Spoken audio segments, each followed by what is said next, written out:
It's not about winning. It's about a belief. First blood. You have slain an enemy. So yun, paano nga ba nangyari na nag 1v1 kami? So ganito kasi, dati nagpapa 1v1 na siya, busy ako that time. Tapos nung nagka-oras na ako, kanina lang, mag 1v1 daw kami. So eto, maglalaban na kami. Main to main daw, let's go!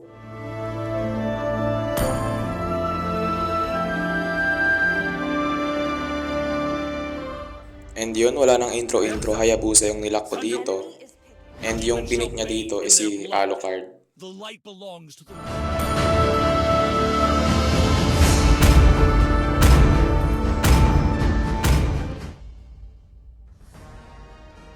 Tara na, digmaan na! So ang focus mo nga pala dito pag Hayabusa ka is magpa-farm ka talaga muna. Magpapa-level 4 ka muna kasi alam naman natin na si Hayabusa is masyado siyang dependent sa kanyang ultimate para ma-maximize yung kanyang damage. There is no end in the way of ninja.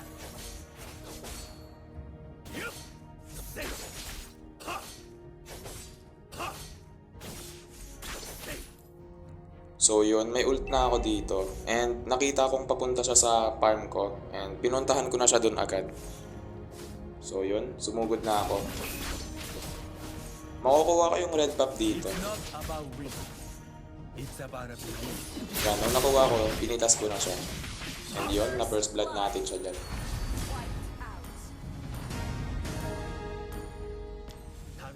And yun, sabi niya pa nga dito, aray ko daw.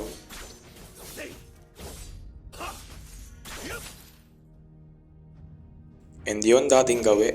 Pa-level 4 ka muna sa mga farm. Ang bala ko pala ditong i-first item is yung si Halberd kasi si Alucard nag-excel siya sa lifesteal. So gusto kong ma-reduce yun.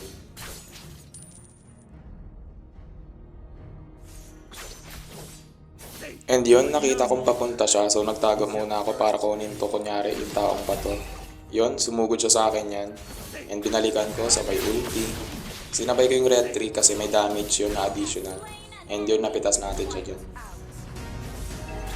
My only way is the And yun, napakomment na nga lang siya dito na ang lakas daw natin.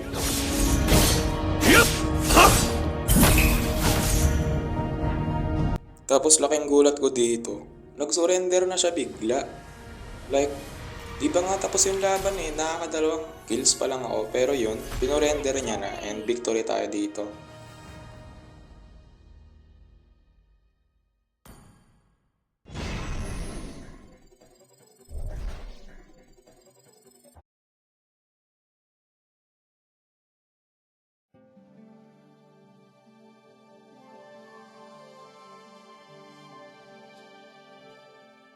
And yun, no? Nag-chat din siya sa akin na ang lakas ko daw.